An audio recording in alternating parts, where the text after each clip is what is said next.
It's time for the Offendo Meter. Teams have to tell us who's the offender, what they did, and who they offended. Let's see your offender. Who that is? Oh, that's that guy. Oh, yeah. I don't know his name, but that's the guy running for Maine Senate, and he maybe has a little Nazi tattoo. Oh, I was gonna say some Australian. That is Maine Senate candidate and aspiring brawny paper towel man, Graham Plattner. Who did Graham Plattner offend? Well, I think I alluded to it when I mentioned the Nazi tattoo. What's weird about this guy is he came out of nowhere as a Democratic populist. And in Maine, people love him. I watched him speak, he's terrific. And then he took his shirt off and he was like, oh, no. Graham offended Maine voters and plenty of other folks, too, when it came out this week that he, yes, Michael, has a Nazi-related tattoo on his chest. Now, the tattoo in question, let's get a quick look at it, is a very specific skull and bones logo called the Totenkopf. It was used heavily by the SS in Nazi Germany. Boy, it's not very good. You know, that's my fear of tattoos to begin with, is that happens to them eventually. They fade, and you don't have a sharp Totenkopf. Question, how did he acquire this tattoo? He didn't acquire it through a tattoo artist, if you look at it, because that's... Here's Plattner talking about that one magical shore leave with the Marines. We went ashore in Split, Croatia, myself and a few of the other machine gun squad leaders, and we got very inebriated, and we decided to go get a tattoo. And we chose a terrifying-looking skull and crossbones off the wall because we were Marines. And then we all moved on with our lives. In all fairness to the oyster farmer from Maine, on my 21st birthday, I got drunk, I went out, I got a tattoo. I don't know what the hell this thing is. That's a Nazi symbol. That's a Nazi symbol. It might be. I've never gotten a tattoo sober. You get drunk, you get a tattoo. That's the law. So the tat is still used by white power groups today, and Graham Plattner is a former Marine and a member of the Army National Guard, and he's been campaigning to be a senator in Maine. Now, with the primary still months away, why has this local race been getting so much national attention? Susan Collins. They want to knock her off. And, you know, for years, everybody's wondered, like, why is she still there? Right. Why is she representing, of all places, Maine? The answer, first off, everyone seemed to like this guy. He had an endorsement from Bernie Sanders. He had raised over $4 million for his campaign so far. And another reason is because he's a Democrat running against a longtime Republican and perpetually concerned Senator Susan Collins. What controversy was Plattner already trying to manage before the tattoo pics came out? I think he had some Reddit yes. Points for Dana. Nobody bothered to look at his Reddit account, apparently. It was not so flattering. Yeah, Having one's probably bad. Yes, he's in trouble for a bunch of old social media posts. Take a look. CNN's K-File recently uncovered posts from Plattner calling himself a, quote, communist, dismissing, quote, all police as bastards, and saying white Americans, quote, actually are racist and stupid. Oh, well, he won my vote back. Yeah. I'm going to say, of all places to get that message out, maybe don't discriminate against white people in Maine, is the thing. How do you call out white people without all the white people feeling like you're talking about all the white people? You go like this, white people. And then the ones who are guilty feel bad, and the ones who aren't don't. Yeah. Now, when the podcast host asked Plattner if he was a secret Nazi, here's how he answered. I am not a secret Nazi. Say he is a secret Nazi. What would be different if he took over Susan Collins' position? He'd be less concerned. I think that's the only difference. Now, Plattner did the one thing you're supposed to do when you have a tattoo that you claim to regret. You cover it up with a new tattoo. Oh. Question, does anyone know what his new tattoo is? A Furby, a bear, a baby bear, Paddington Bear. I have a guess. Burning Cross. The new tattoo is whatever the hell this is. Did he go back to that same Croatian tattoo artist? How hilarious would it be if somebody looked at him like, man, that's one of Hitler's dogs. Let's see your offender. Oh, yes. That is conservative icon, and one of the main reasons we're in this mess today, Ronald Reagan. Who did old Ronald Reagan offend? Didn't the use of Ronald Reagan video offend Trump? Did I get points? Ronald Reagan offended Donald Trump when he spent 5 minutes in 1987 railing against tariffs. That clip, which was then used in this ad and broadcast on U.S. televisions this week. When someone says, let's impose tariffs on foreign imports, it looks like they're doing the patriotic thing by protecting American products and jobs. But over the long run, such trade barriers hurt every American worker and consumer. I miss Ronald Reagan. Never thought I'd say that. Eventually, that feeling trickled down to you. The clip was produced by the Premier of Ontario, Doug Ford, who tweeted the following: Canada and the United States are friends, neighbors, and allies. President Ronald Reagan knew that we are stronger together.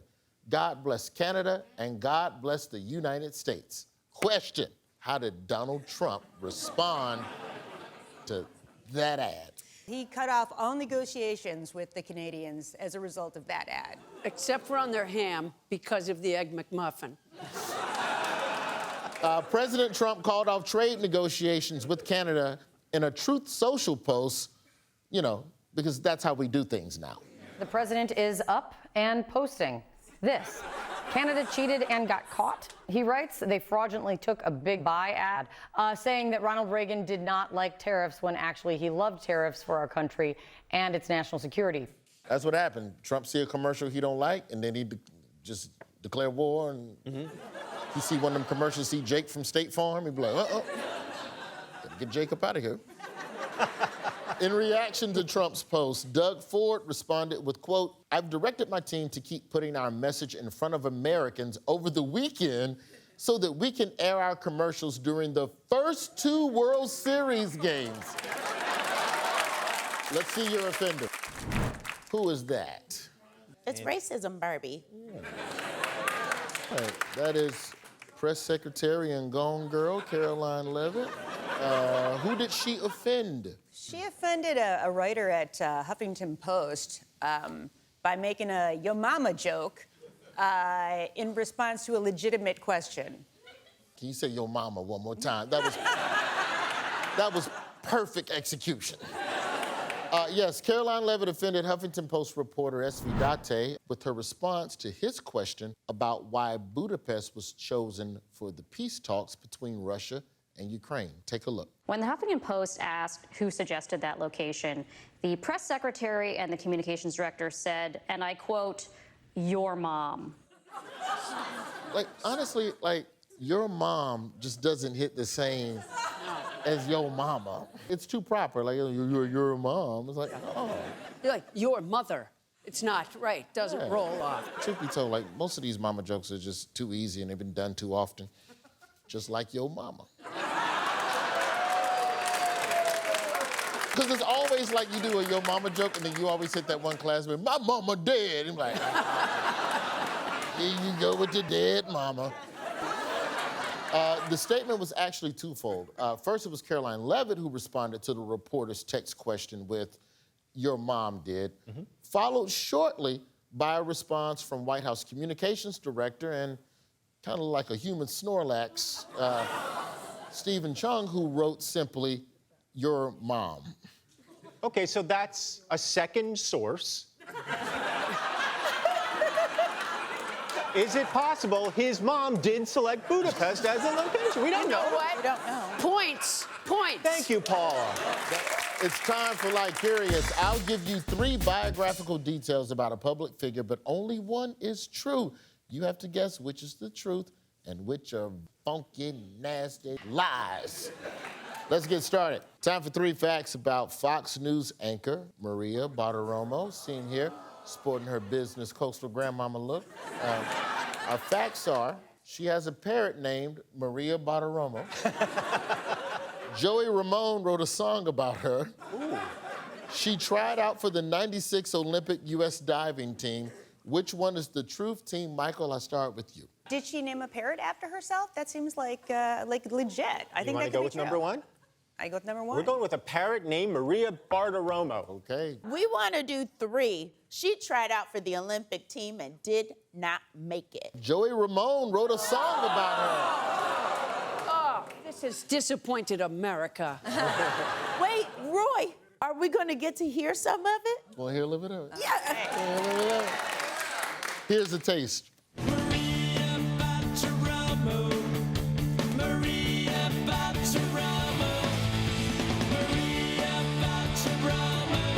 Is that for 45 minutes? Wow.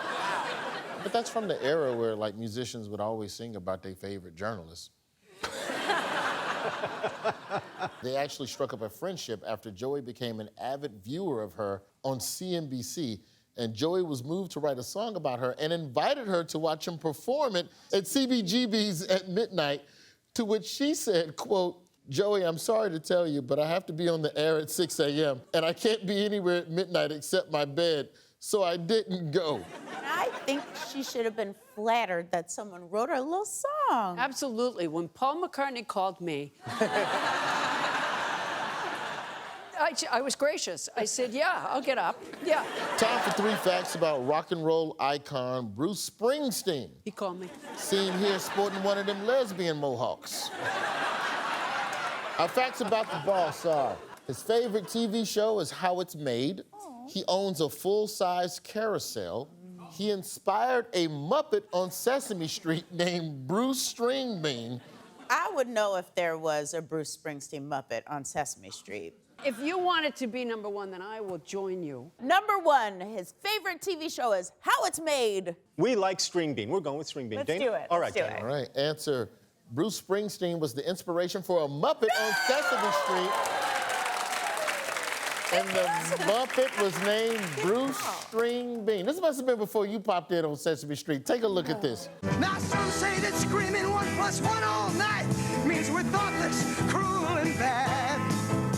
But kids like you and me, baby, we were born to add. Sesame Street has been parodying Donald Trump since the 80s. Which actor played Ronald Grump in a 1994 Sesame Street anniversary special? Oh, I saw it. I can't remember it. In 1994, Joe Pesci played Ronald Grump, a wealthy businessman who wants to demolish Sesame Street and put up Grump Tower. We have never had such a violent celebrity on Sesame Street ever.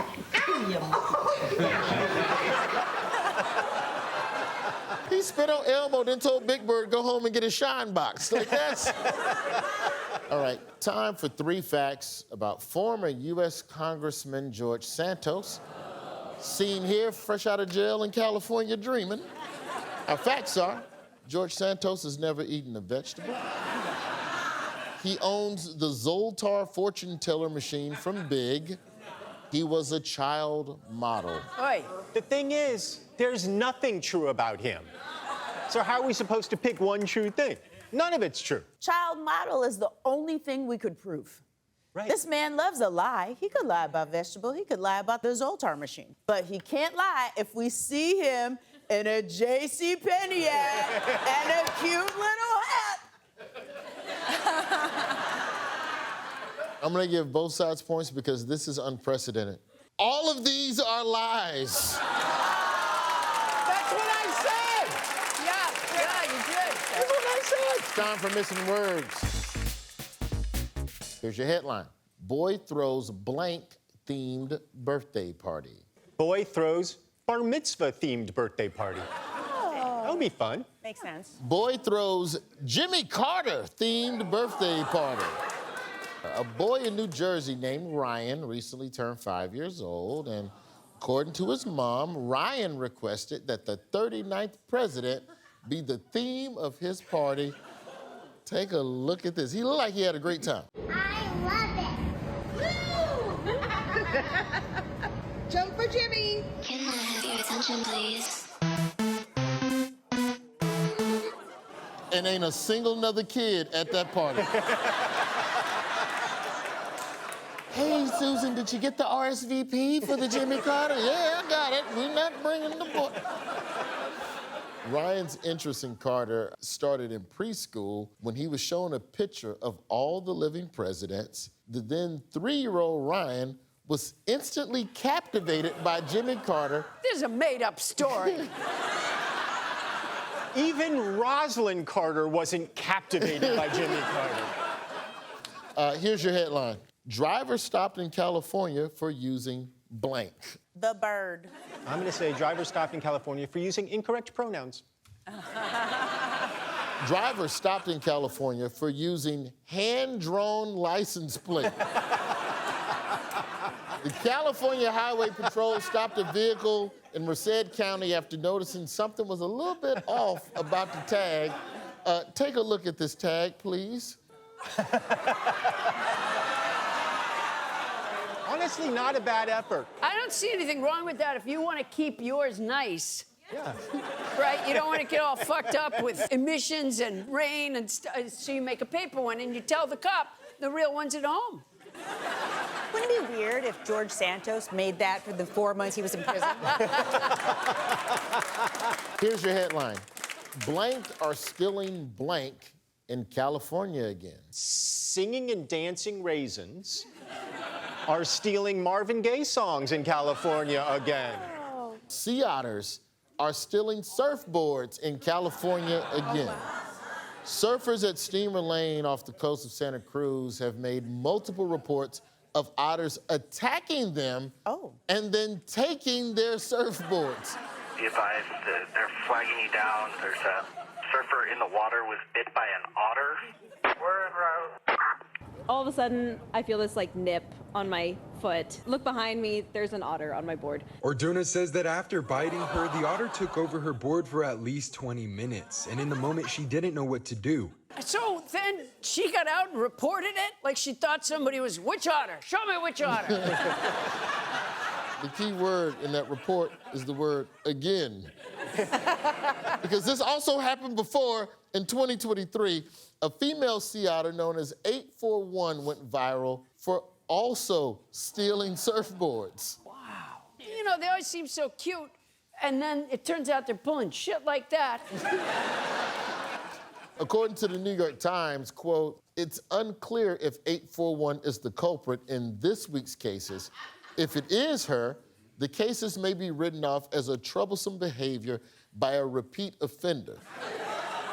But experts say, quote, it's possible that another otter has begun to see the appeal of surfing. I hope this otter knows that it's a 3 strikes and you're out deal in California because that otter's going to be gone way longer than George Santos. Right. Now, sea otters have also been in the news because Taylor Swift earlier this month was spotted wearing a vintage Monterey Bay Aquarium sea otter t-shirt. According to the New York Times, the aquarium then started a fundraiser with the t-shirt as a prize and raised over $2 million, clarifying that they hit their original goal of $1.3 million in about 8 hours. Wow. Didn't she change the economy? Like when she was doing her Eris tour? Yes, when she would land in a city, she would bring so much revenue to that city that it changed the economy. Yeah, I am that close to that. Gonna be in Syracuse tomorrow night. That's Missing Words, more after the break.